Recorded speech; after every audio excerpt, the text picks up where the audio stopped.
Hi everyone, welcome back to the audit and attestation class. In this class, we'll be understanding more in detail about professional judgment. So let's dive into to understand more in detail about professional judgment. Let's look at professional judgment. So there are also few things in professional judgment. Let's try to cover this also. What is professional judgment? When you go back to your seniors or managers and ask something, they would ask you to use professional judgment. But what exactly is the professional judgment? How it come professional judgment? Sir, I think firstly it comes with experience. Yes. Sorry, someone was saying something. Yeah, so it's always, I guess, used as a, I would say, an excuse when you don't know anything. A scapegoat. Yeah. So professional judgment is primarily because this whole activity that we are doing, apart from the standard pieces, a lot of that is based on judgment and experience of an individual. So, you know, a particular, like we were talking about provisions, right? I might look at it differently and you might look at it differently. And that's where this professional judgment comes into picture, wherein we are making certain calls or certain, let's say, basis our understanding, we are using certain rationalization or some sort of documentation to substantiate why we feel certain things are to be done in a particular way. So that's how we are kind of using a judgment which comes over the period of time. This is our experience and knowledge. I think that's my high-level thought. Yeah. Anyone else would like to add?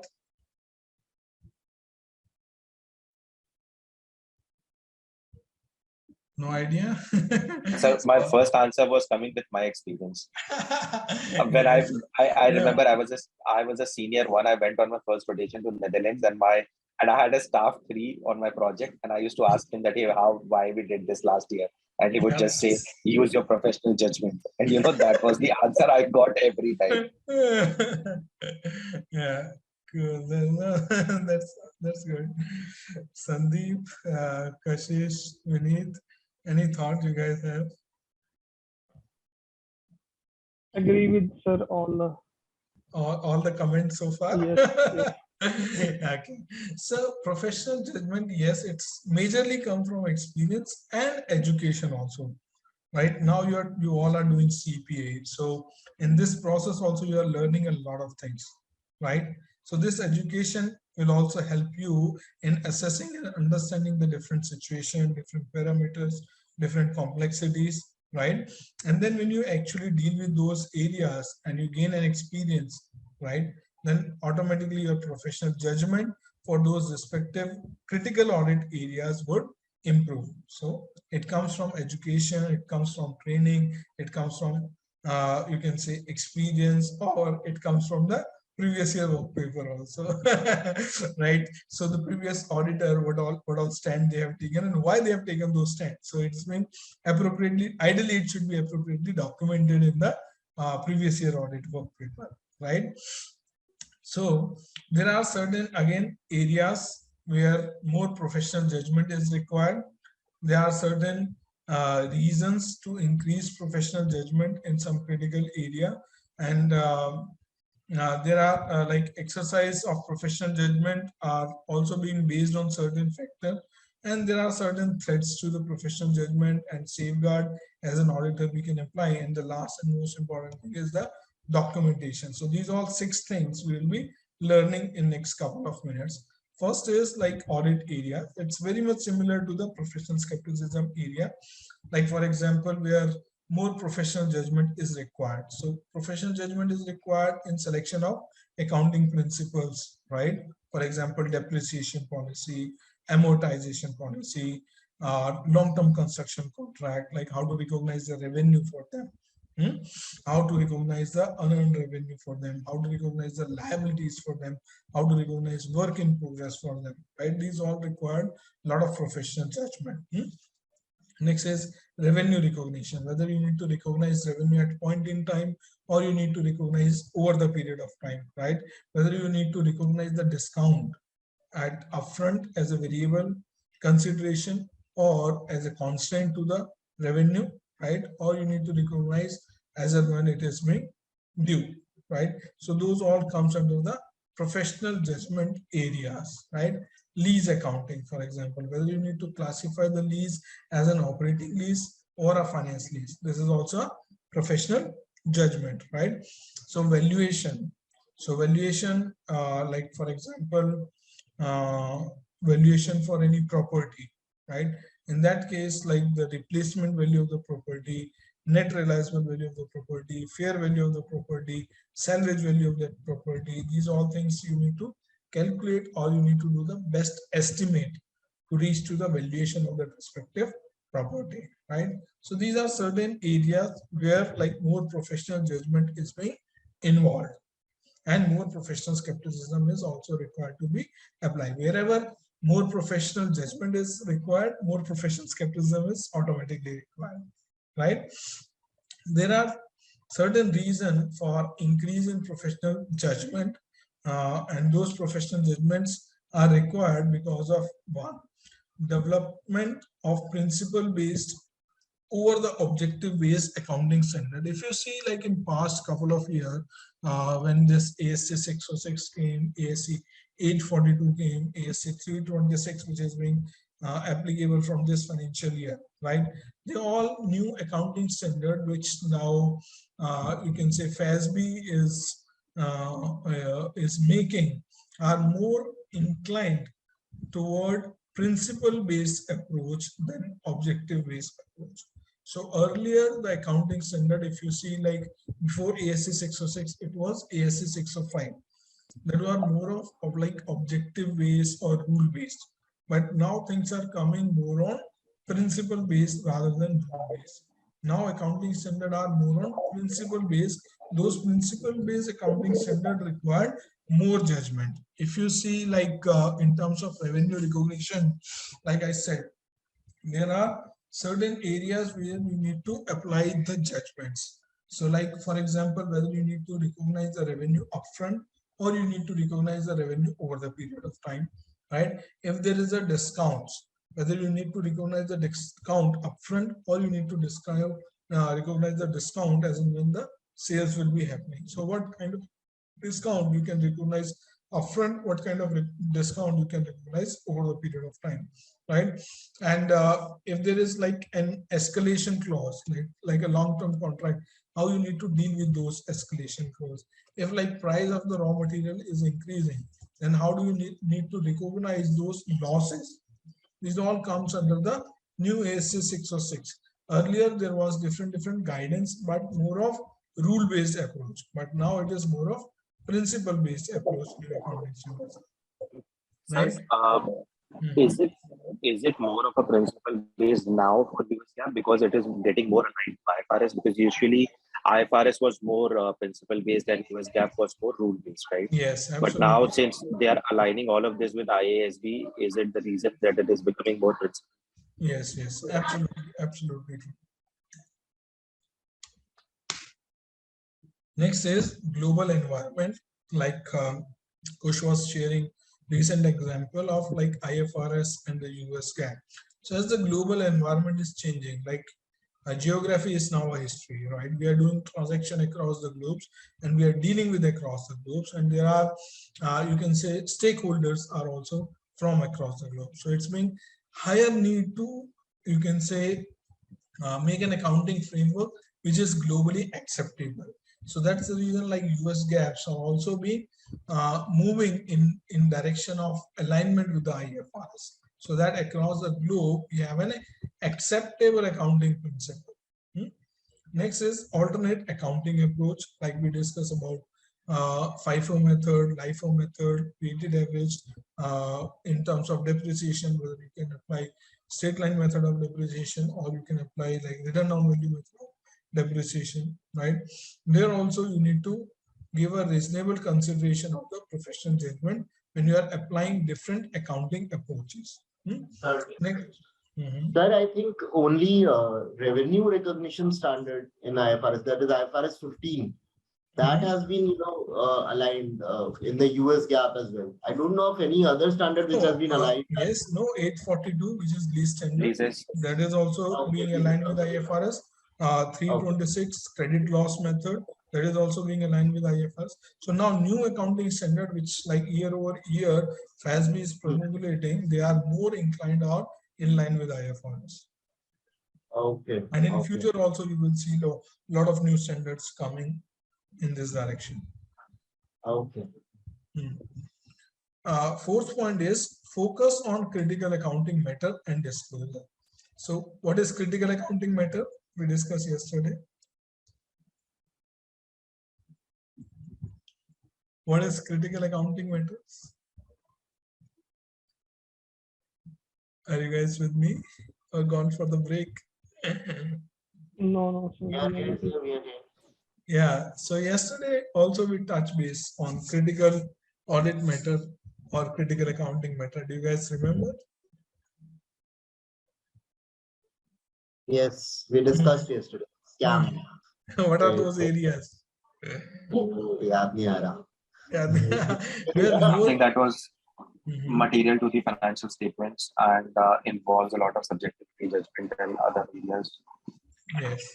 So yeah, absolutely right. So the areas which involve a lot of subjectivity and the management judgment, right? And they have like complex accounting method. So for example, like acquisition, merger, business combination, goodwill, impairment of assets, obsolescence of inventory, warranty provision, sales and incentive. So these all are generally a critical accounting areas. So then in these areas, you need to apply additional professional judgment. Right? Next is inspection and review of the audit work, which is peer reviews or PCOB review when you are conducting as an analyst, right? Next is exercise professional judgment should be based on the relevant fact and the circumstances available at the time of judgment, right? And consideration of alternative approaches, degree of uncertainty and compliance with applicable standard. Next is common threats of auditor judgment biasness. So like we discussed on independence threat. So here there are certain threats to the auditor judgment also, which is a biasness, right? So confirmation from like when you conduct the audit, for example, you have certain preconceived notion in your mind, right? For example, let's say if you are conducting an audit of an automobile industry and you look at the news of the automobile industry and you see like year over year automobile industry is growing at a rate of 10%, right?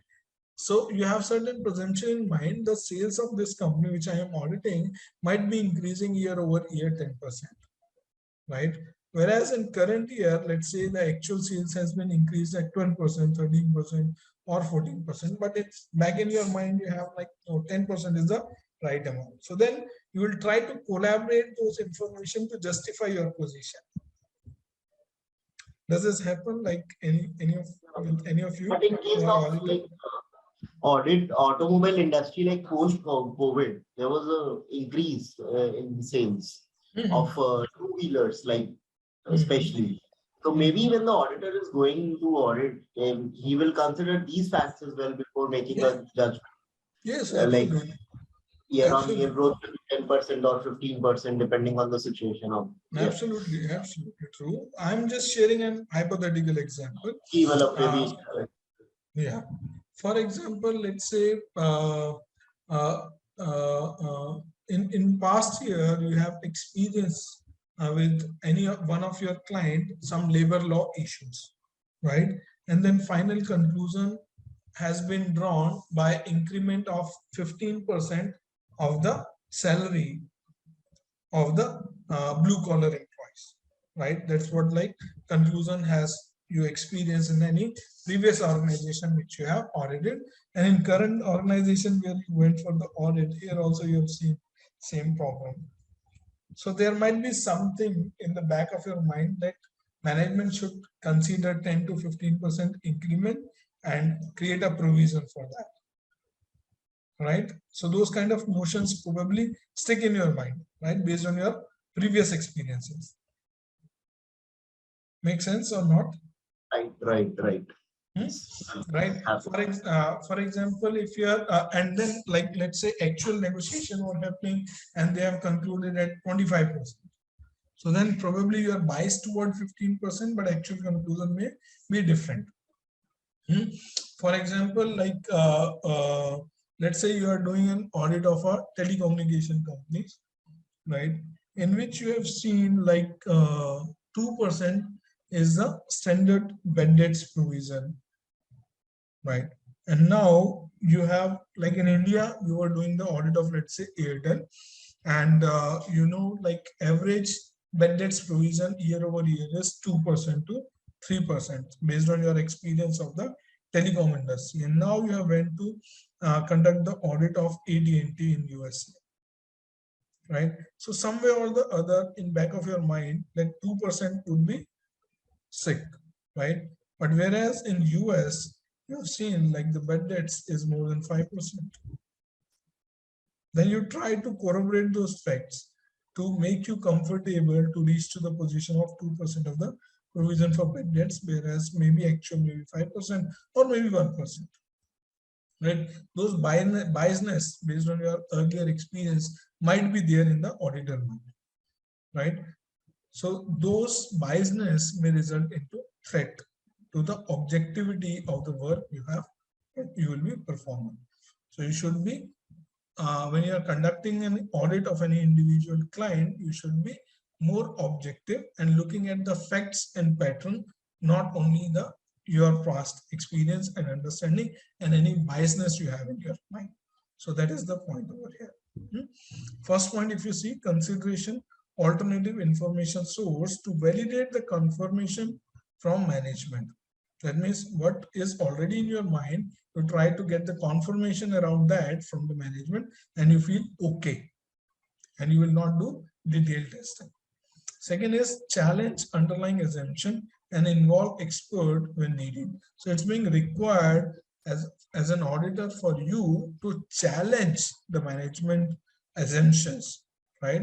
But sometimes if you are being inclined toward the management, you have biasness toward the management, you will not do those challenging things. Right? Third is consider management bias, including potential fraud or material misstatement.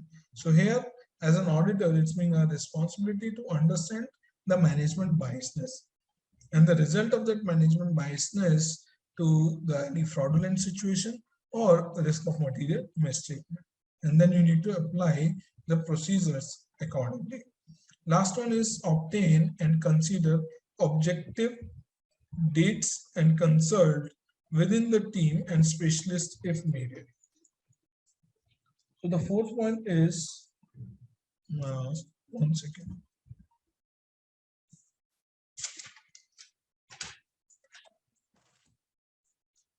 So the fourth point is obtain and consider objective data. Sorry, this is a typo error. It's not date, it's data.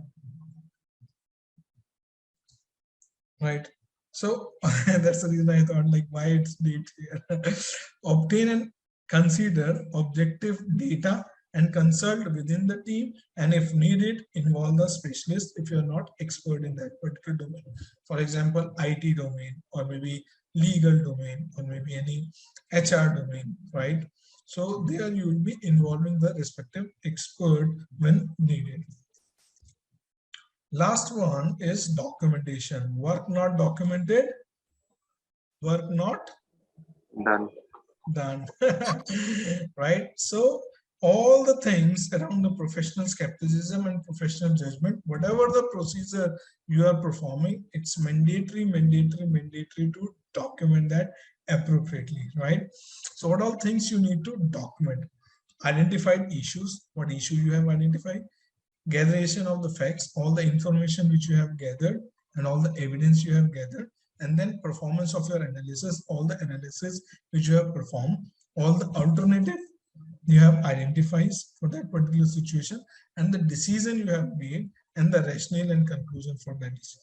So these all are required to be appropriately documented in your audit work paper, right? So far we have covered four major items. One is Government Accountability Office Independence Rules. Then we covered on Department of Labors, right? and then we covered professional skepticism, and we have covered professional judgment, right?